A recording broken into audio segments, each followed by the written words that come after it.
This is the Taurus Model 85 on the Mark III SMLE project. Alright, what I have here is some Remington Ultimate Defense 125 grain plus B ammunition.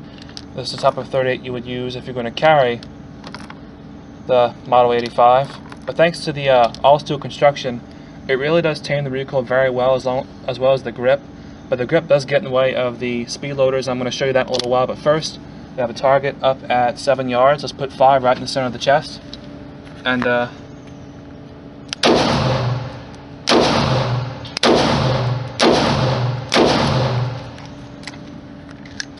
they don't stick, but as you can see, the grip wants to make that last shell stick. So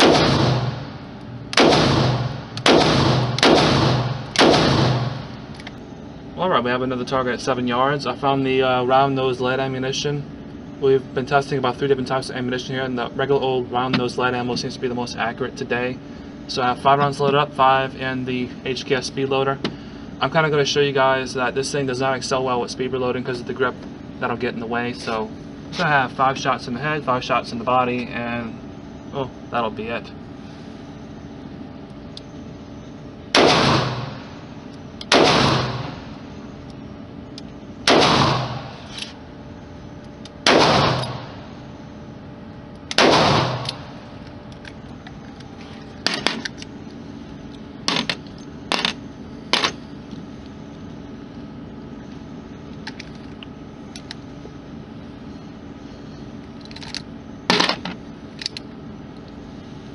I'm in the head.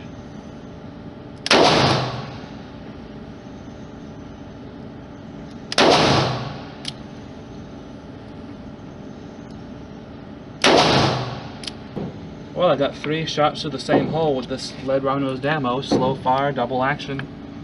But first, let's add it to a real challenge. Let's take it out to 25.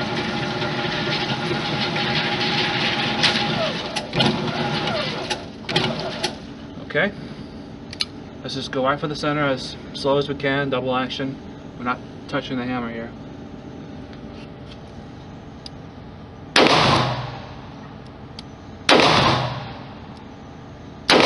Oops, too fast.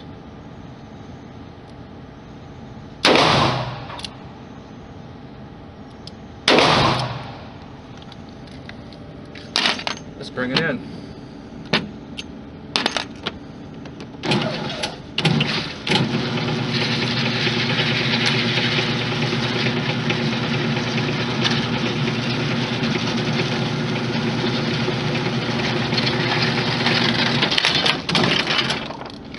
Here we go, 3 shots in the same hole, 4, 5, 7 yards double action.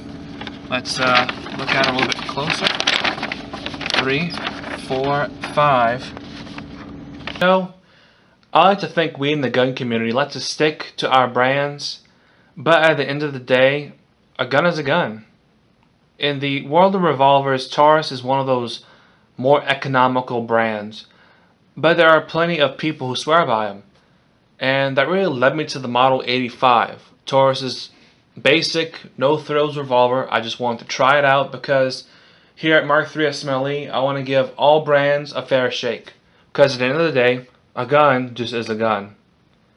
Now, this is the Model 85. According to Taurus, it's their most popular family of firearms. There's different versions of it now, but this is the all-steel version. This is not an ultralight. It has a 2-inch barrel. It has Taurus's rubber grip, which is very comfortable, and it comes in at 21 ounces fully loaded. This particular version has the brushed stainless finish. It has an exposed hammer, so you can cock the hammer for single action or pull all the way through for double action. Very easy. The sights are a fixed blade and a notch at the top strap of the receiver, very conventional. And we push the cylinder release forward, pop in the cylinder. We have ourselves a 5-shot cylinder. The Model 85 is chambered for the 38 Special Plus P cartridge. All in all, it is a very, very basic meat potatoes revolver. Basically traditional in every sense of the word, unlike this guy right here.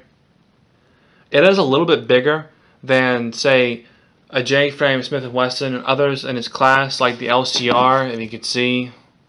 Quite small compared. I should do this, actually. Yeah.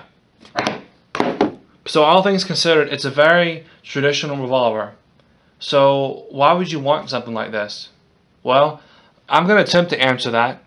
Shooting the Model 85 is actually more pleasant than I expected. After about 100 rounds of plus P, and I'm not exactly sure how many rounds of standard pressure 38s, I've come across my impressions, and it's a mixed bag. Now the recoil isn't too bad, even with these hot plus P loads. Now, I don't think plus P is entirely necessary for personal defense, but a lot of people choose to carry those for the bit of extra power.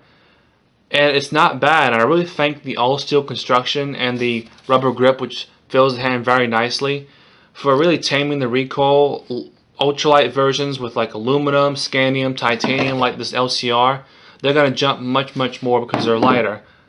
Now accuracy is very ample, as you can see from the video. At 7 yards, the headshots are no problem.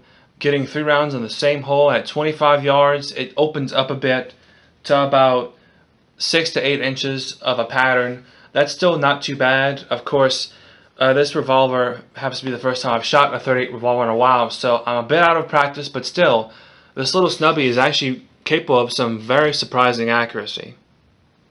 Now overall, the trigger pull is good. I never shot the gun in single action, but in double action. It is pretty smooth, but it is quite long. And it stacks towards the end, so especially at longer ranges, I was jumping a little bit, jerking the trigger a little bit. I'm a bit out of practice, like I've said, but all the same, it's a very minor gripe. But again, when it comes to double action revolvers, you really should have the hand strength to do this. Otherwise, you don't need this gun. So all in all, the only real negative criticism I have about the Model 85 is the grip. Now the grip helps with recoil. It's great, it fills the hand, but it's always in the way. As you can see in the video with all the speed loading going on, I'm having trouble getting the speed loader off the gun when it should just fall right free. I should have to finagle the speed loader open. And of course, I've already demonstrated in the video too that it just wants to hang up a cartridge on the cylinder like that, so you have to pluck them out. Even with a nice slap, one of them still wants to hang up against that. I don't like that much at all, but I'm going to keep it as it is. Overall, you should never have to replace anything on a out-of-the-box gun in order for it to work. Now, are you going to be reloading the Model 85 under stress? Probably not, but you probably won't have to. So that's just my opinion on that. Would I recommend the Model 85 for personal defense? The answer is a soft yes. Now, the M85 is light for the materials used, and it conceals very well. In fact, I've been running it in this J-frame Smith & Wesson, the Santos holster. It fits in very well, and of course, there's no real issue with the cylinder or anything like that. And all in all, it does have a couple of accessories, like you can take 5-shot speed loaders, like with the Smith & Wesson, and there are laser grips and things like that. But overall, what you get is a very simple manual of arms. It's easy to see if it's loaded or unloaded. It's very safe, and you do have inherent reliability now. But all at the same time, with this standard configuration with the hammer, I really wouldn't want to pocket carry this, nor would I want to purse carry it, because that thing might snag.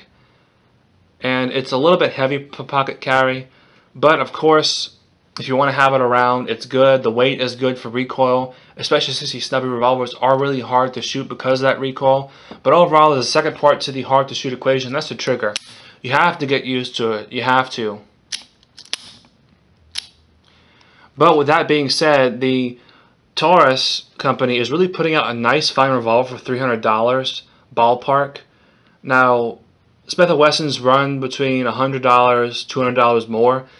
And to tell you the truth, I think the Taurus for the price is every bit as good. There's no machine marks really, and the craftsmanship is actually very good, I have to say. So for $300, you really can't go wrong, and I'd definitely recommend Taurus Model 85. I think you should give it a shot. So with that being said, this is Mark III SMLE going out.